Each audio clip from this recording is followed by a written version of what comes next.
Imagine walking into a meeting and feeling invisible. You have brilliant ideas, but they are overshadowed by louder voices in the room. My guest today, Stacey Chazin, knows this feeling all too well. And to be honest, so am I. As an introvert who once believed she had to change who she was to succeed, she learned to lean into her natural strength and found her power as a leader. And in today's episode, I'm thrilled to welcome Stacey Chazin. She's a leadership coach who helps introverted professionals like you use their unique gifts to become impactful leaders. And we're diving into powerful strategies for making your voice heard in meetings, communicating assertively, and thriving in workplaces designed for extroverts.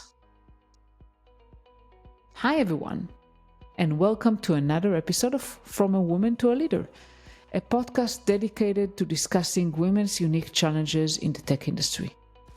I'm your host, Limor Bergman-Gross. For those who don't know me, I used to work in tech. I started my career as a software engineer and grew into leadership positions, and today I fulfill my life mission to support other women succeed and thrive in tech. And I'm here to guide you through the stories, strategies, and insights that will help you grow as a leader and advance your career. So for today's episode, if you're an introvert and you're trying to find your footing in a loud world, or you want to better understand and support your introverted colleagues, I think this episode is going to support you because it's packed with value you don't want to miss. So are you ready? Let's dive right in.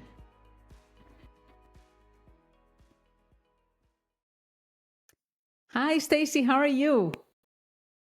I'm wonderful, Limor. How are you? I'm wonderful as well, and it's great having you here. Thank you. Very happy to be here. And you know, we are talking about something that is near to me, and also, you know, a topic I never get tired of, like introversion and like how introvert people can influence effectively. So I'm super excited about our conversation today. Great. Obviously, it's a topic that I never get tired of talking about either. Yeah. So happy to have the chance to connect with someone who's so like-minded. Yeah, absolutely. And before we dive in, why don't we start maybe with your own personal journey? I know that, you know, you started in marketing, public relations, you moved to health policy and then transition into leadership coaching. So can you share a little bit about your journey and kind of what drew you to leadership coaching? Yeah, great question. And I will say that my journey actually, as I've been telling this story time and again, I realized that my journey really started probably in preschool. And I say that because when we're as young as preschool age, really our whole lives, we get messages, we hear the message either overtly or implied that being more social, having more friends, wanting to play with the kids on the playground in a big group rather than going off on our own. All those things are preferable to wanting to be either by ourselves or have just a few friends or read a book, do a crossword puzzle. All those things, the types of behaviors and preferences that we later learn are associated with being introverted. And I went through decades of my life growing up in school, in college, and in the early and mid stages of my career, hearing these same messages and not really having it register that these messages had made me feel somehow less than. I felt like I needed to change who I was, to be more social, to want to collaborate all the time, to want to network, to want to be out in the world with more friends, not sit home on a Saturday night, all those things professionally and personally. And they had really gotten into my head in a way that they produced some limiting beliefs in me, namely that I couldn't be a leader, that I wasn't dynamic, that I wasn't someone who others were going to find inspiring or wanting to work with. And it wasn't until, so as you said, I worked in marketing and communications for a while. I went back to school and got a master's in public health and had the opportunity to work in when I was working in health policy, which I still do, to have the opportunity to develop some leadership programs for people who were in positions of leadership in state health agencies Hmm. in the US, and discovered that um, that people, whether you're an introvert or an extrovert, we have a lot of limiting beliefs about what our preferences and our traits mean for how effective we are, how far we can go in our leadership, the impact that we can have.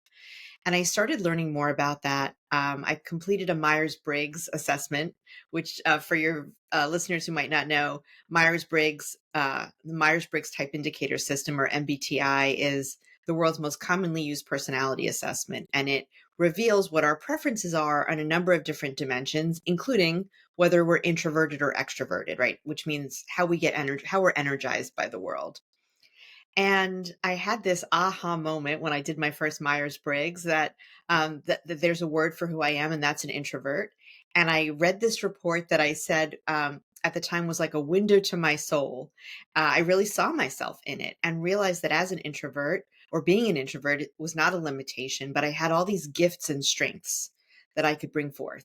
And if I stopped pretending that I was introverted and leaned into those, that I could be a lot more successful, have a greater impact, and be a happier person. So I got bit by the leadership bug, so to speak. Through that experience, I decided to go back to school and get a master's in organizational development and leadership. And I came out of that program absolutely convinced that the way that we all can be the best versions of ourselves, professionally or personally, is when we lead from a place of self-awareness. And that's what I do in my coaching practice. I guide people who have identified as being introverted to let go of the notion that they are somehow not enough, that they need to change who they are to be successful at work, and to be self-aware of the gifts that they bring. And then I guide them through, I call it the I factor leadership. I guide them to figure out, how do you use those gifts, those strengths you have as an introvert, to do a better, to be a more successful professional, to have a greater impact, to get recognized for your leadership. So that's my story in a little more than a nutshell. Yeah, that's an incredible story. And several, I guess, key messages that I want to highlight here and I want to share with our audience as well, because I'm an introvert myself. And I relate a lot, Stacey, to what you mentioned about feeling like, oh, I should be more outgoing. I should be like more social and so forth. To be honest, I feel like nowadays it's even harder. I see my kids like they're with some kind of electronic device, with them Yes, all day long. So I think social skills are getting even harder nowadays. absolutely. And it's like, who you are is like, you're perfect. You're perfect the way you are. You don't need to be someone you're not. That's right. That's right. Yeah, and I would love to kind of help our listeners to figure out, with your help, how can they identify their strength and their values. I mean, you said being introverted, but still you bring a lot of values. You have a lot of strength. Mhm. How does an introverted woman go and identify those? Great question. So I use this framework when I coach, that I did not create, but when I came across it, I just, all the lights went on for me. I use a framework called Appreciative Coaching. And appreciative coaching is the cousin to an organizational development framework called appreciative inquiry.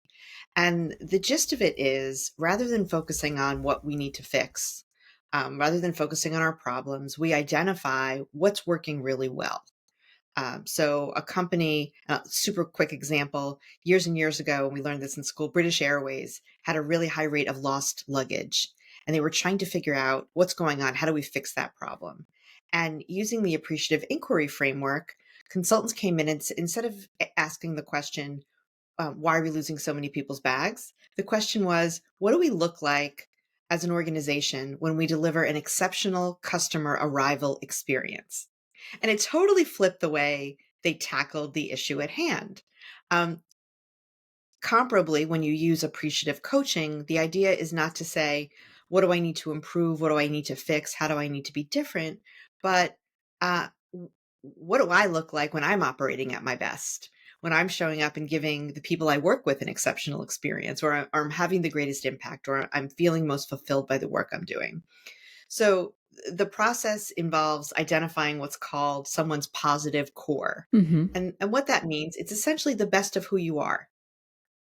And the way we do that is and this is somewhat simplified, but to think about, reflect on peak experiences in your life.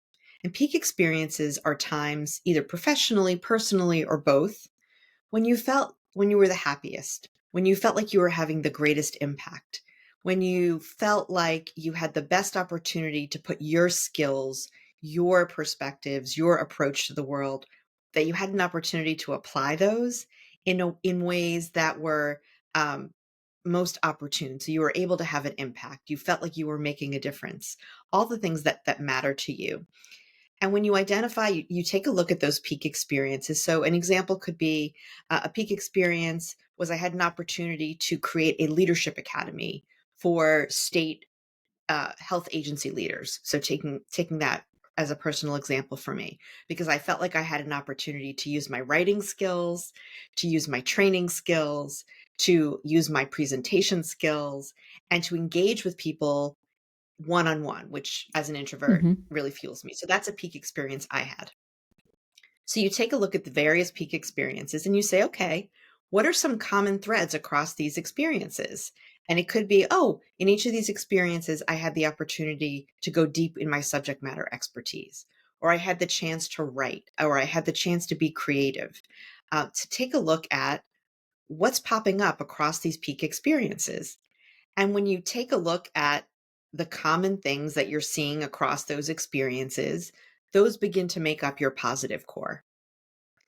And when you have that in hand, you can then begin to look for what I call introvert powered leadership opportunities. So, what are some opportunities in your current job, in your broader field, in your community, where you can take that positive core and apply it, make a difference in your work, in your community, in whatever you're hoping to achieve as a professional and as a human.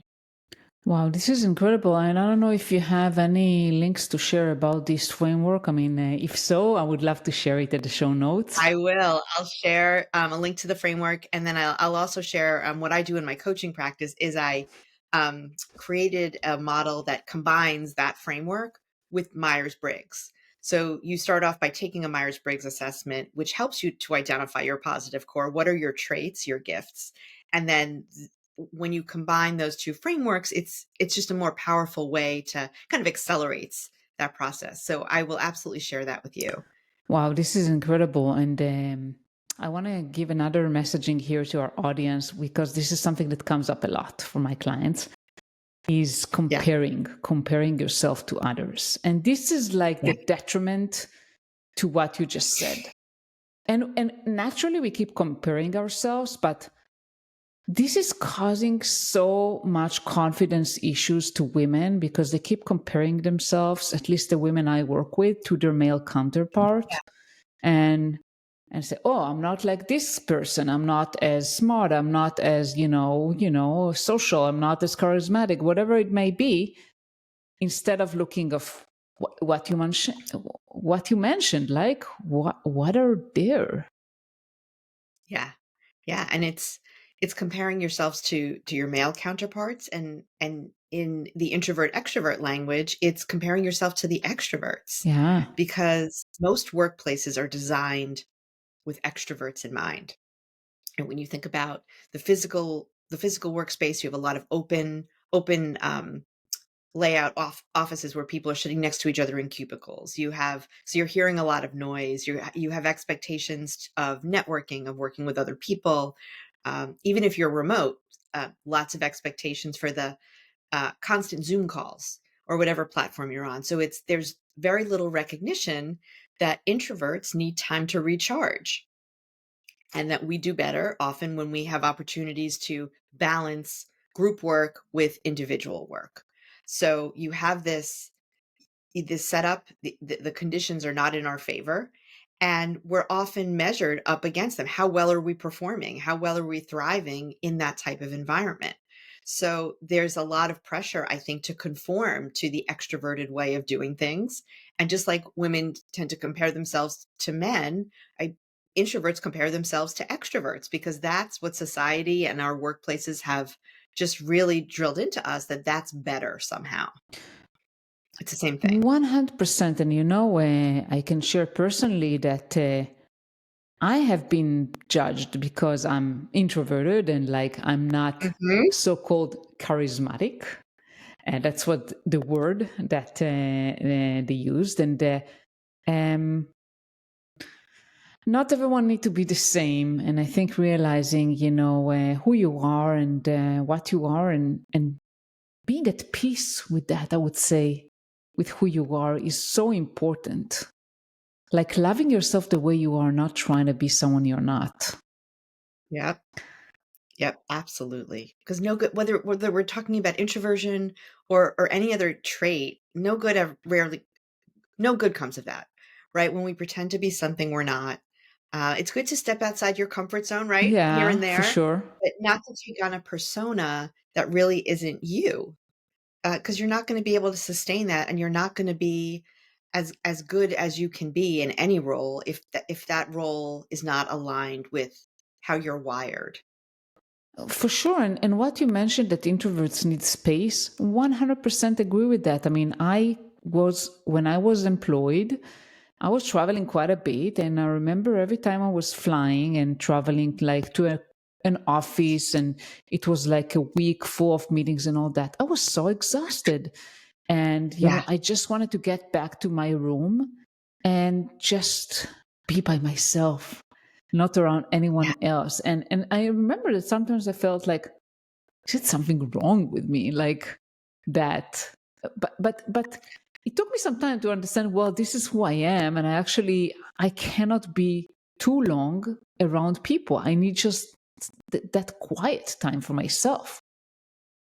yeah, yeah, and that's actually that idea of the challenges we feel at big meetings. That's one of the things that really launched me on this path. That was one of my seminal moments, and what I've spoken a lot about is when we go to these big conferences, we feel this pressure to network in the way that extroverts do, or collect 50 business cards, or go to every happy hour, attend every session, meet as many people as we can, and that just doesn't align with who we are as introverts. And I will give you, Lemore, if you want to share with your listeners, I created a conference survival Oh guide my God. for introverts that has all kinds of tips about how you can prepare, how you can structure your day at a conference. And so I'll give an example. Introverts are really good at preparation. So one way to combine that with our need to not be networking 8 hours straight is, what I recommend is, before you go to a conference, try to take a look at the list of attendees. And nowadays with conference apps, you can generally see who's registered, Yeah. right? Take a look at who's there. And for every day that you're going to be at the conference, let's say it's a 3-day conference, for each day of that conference, identify 3 people who you want to meet or you want to reconnect with. Prepare by reading up on them, look at their LinkedIn profile or their website, and identify what's one thing you want to get out of the conversation, right? It could be a piece of career advice. It could be wanting to learn more about a paper they wrote. It could be maybe it's even a job you're looking for to change the job you hold. And prepare yourself, make yourself those notes, find 3 people a day. Once you've met the 3 people, you've done your duty for the day, and let yourself off the hook. If you happen to meet more people, wonderful, but don't feel that pressure to say, oh, I need to meet 15 more people so that I can feel like I really took advantage of this networking opportunity. This Right. is music to my ears, Stacey. Ah, And I mean, first of all, if you, I would love to get that conference survivor guide and you share it got with my audience. But also, like, I realize it's not the quantity, because how many people go to conferences? And today, I don't know if people use actual like business cards or like what I use. Usually, it's it. like the Yeah. QR code of the LinkedIn app or whatever. And then you just connect with a bunch of people. And at the end of the day, at least me, I don't even remember who they are. Yeah. So it's much better, at least for me, like to connect with 5, 3, whatever, but have those meaningful connections, people that I can maybe follow up with. I can meet with them and not just collect like 20, 50, as you said, like names Right. that mean nothing. That's exactly right. And then after you meet with them, make some notes for yourself so that you know how to follow up, right? So you send an email the following week or a couple of days later to say, I love talking to you about X. Thank you for your advice or thank you for this. And what's some follow up action you want to take with them? And you're not going to be able to do that if you meet 50 people. Absolutely. So that's exactly right. They're going to remember you, more likely to remember you. You're going to make a better impression and you're going to get more out of it. And you're not going to be completely depleted energetically, which I know I used to, when I would do a 12-hour conference day, I would just collapse at night. And then the next morning, it was hard to muster the energy to do it all over again. So maybe you let yourself off the hook. You don't go to the dinner that night, or you take a break in the middle of the afternoon and you go for a walk outside, or just go up to your room, your hotel room to decompress a little bit, right? You have to take care of yourself and respect how you're going to best be functioning as an introvert, as a human, or it's going to not go well for you. Absolutely. And I have a trick when I meet people at a conference. Let's say I connect with them, I immediately send them a message on LinkedIn. And I say, hey, Stacey, it was really great meeting you at a conference and talking with you about blah, blah, blah. I would love to meet. Here is a link.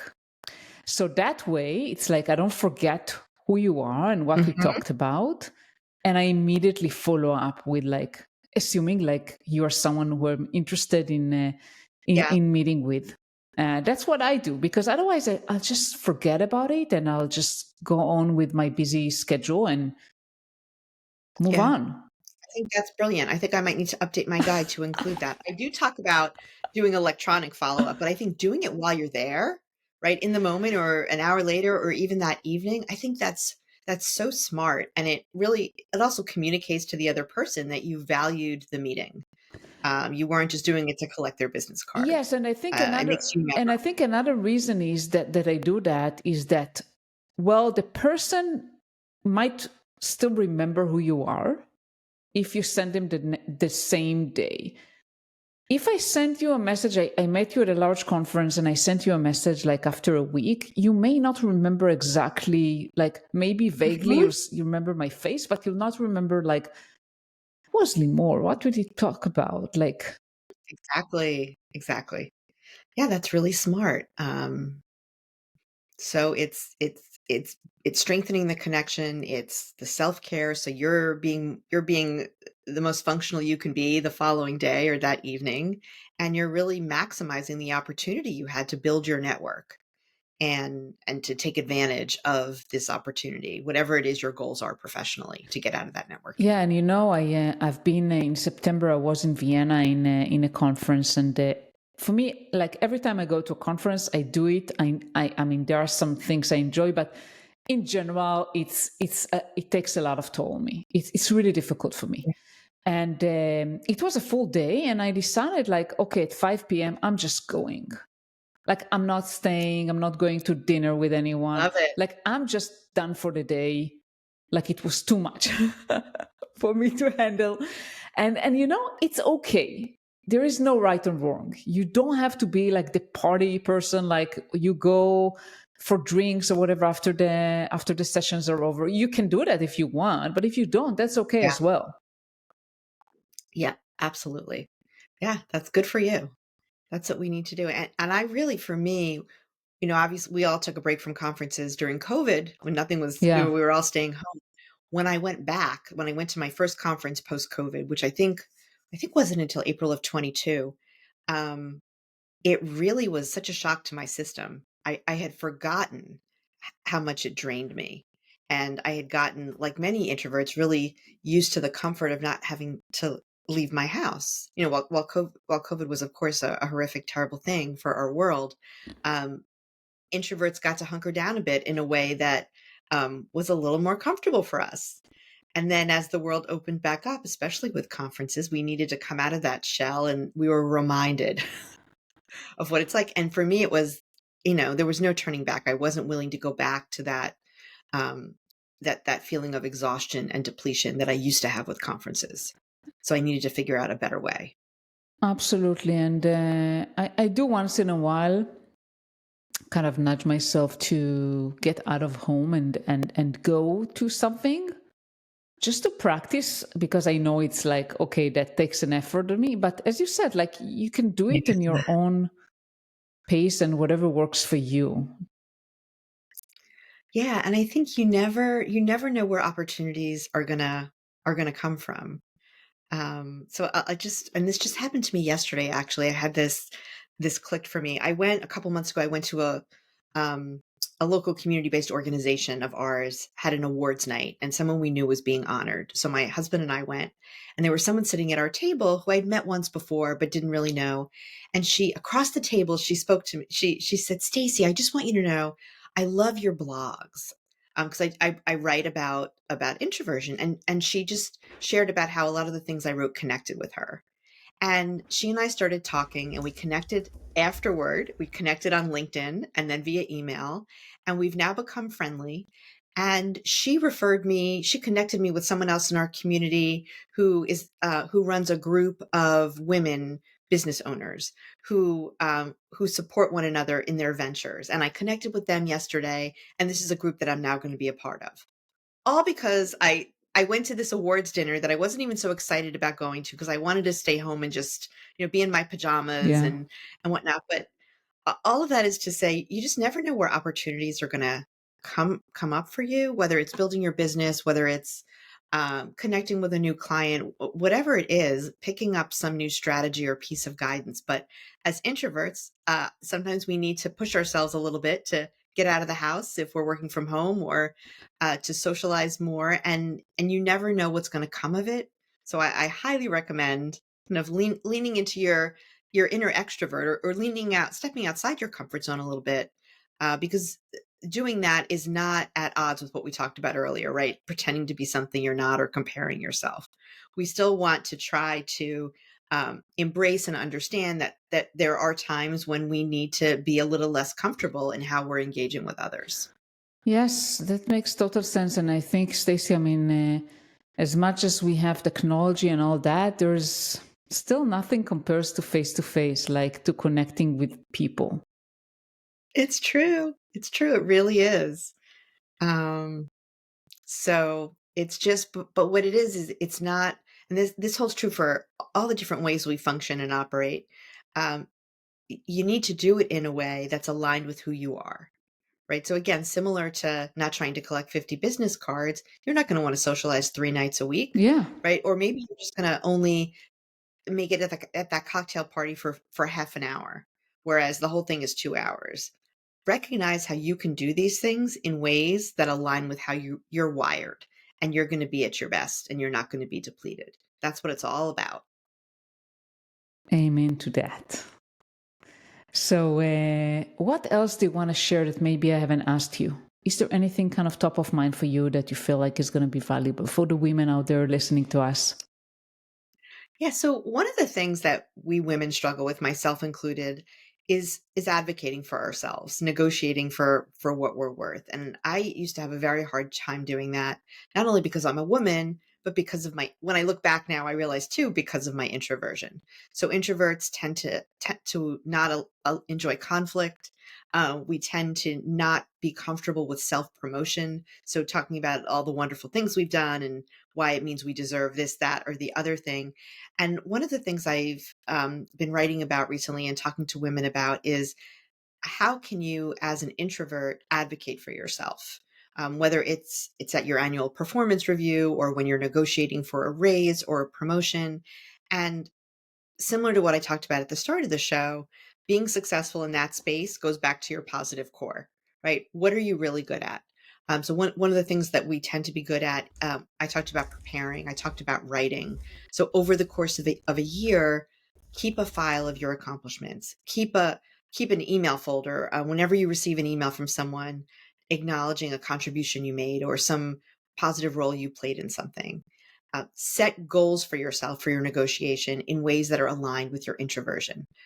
So what are you hoping to get out of it? It's not that you're hoping to get some big platform where you're going to have to engage with a lot of people over time, but what can you do to set yourself up and set your manager up to know that this is what you're hoping to get this is what you're hoping to get during the next performance appraisal or during our next negotiation, and then prepare for that meeting and show up in the meeting in ways that tap into your we tend to be really good at reading body language, picking up on nuances. So tapping into if someone's leaning back, it probably suggests, and crossing their arms, it probably suggests that they're feeling a little defensive. They're not agreeing with what you're saying. If they're making eye contact, if they're leaning in, it probably means you've hit on something that does align with their priorities or their preferences. So to think about, take a look at your positive core, think about introverted traits that you have, and then there are ways that you can leverage those to um, to be more effective at your performance review or at your negotiation. And I have some tools I can share with you, like a quick cheat sheet on that as well. Some strategies that introverts can use when they're negotiating. So that's a big one. I have found that and I'm not employed anymore either. I'm happily self-employed, but I still find myself negotiating, whether it's for a new contract or a new project or something else in my life. I take a step back and I say, okay, introvert, how can you own this conversation? What can you do to communicate your value, to be confident, and do these things in ways that don't feel like icky and uncomfortable to us? So that's a big one. It is, by the way, and self-advocacy is a big topic by itself. I mean, we need to be better in that as women and feel comfortable with talking about what we bring. I think that the best thing to do it is to align that with what's in it for the business and for your manager, rather than just talk about yourself. But definitely, I mean, this is something we have to do all the time. And also negotiation is something like, it's a life skill. I think, those skills actually should be taught at school, because those are Oh, yeah. life skills. Like, you have to know how to negotiate. It's not just related to the job market, right? We negotiate on, in the car dealership, in, whatever it is. It's a daily thing that we need to practice. Absolutely. And you're so right, right? It's not just about what your contributions were, but how did your contribution support a team's goals or an organization's goals to make that connection? And as an introvert, showing your manager or whoever the decision maker is that you see that connection, you see what your role is in the bigger picture, reflects well on you. Perfect. Stacey, it's been a pleasure having you here today. And Samely more. It was fun, and I always love talking to a kindred spirit, a fellow introvert, and I appreciate your curiosity and the insights that you shared as well. yeah, absolutely. And I'll send you an email with all the things you promised. I will not forget about You that. got it. I'll share, obviously, your website, your LinkedIn. Is there anywhere else you want me to kind of direct our listeners to? My website, iFactor Leadership. I'll share my LinkedIn profile with you, and then I'll share the resources that I mentioned earlier, the conference survival guide and the negotiating tips for introverts. I would love your listeners to check those out. Thank you. That's wonderful. Thank you so much, Stacey. Great to speak with you. Thank you so much for listening to the episode with Stacey. And before we wrap up this episode, I have something to share with you. Next week, I have an inspiring conversation with Amanda Schwartz from Myers. And Amanda transitioned from executive roles in tech into a full-time business of consulting and advisory roles. And all of that while being a mom of 3. And in the conversation that we have, she's sharing her journey of navigating uncertainty, rediscovering her strength, and building a career that aligns with her life and with her passions. So I want to call out to everyone that is listening that maybe you think about moving from traditional roles that you're doing into designing a career on your terms. And if that's the case, I think this episode is for you. In order to not miss it, make sure to subscribe to my podcast and Sign up also for my newsletter because I share every week tips and resources with you. Thank you so much for listening, and I'll see you next week.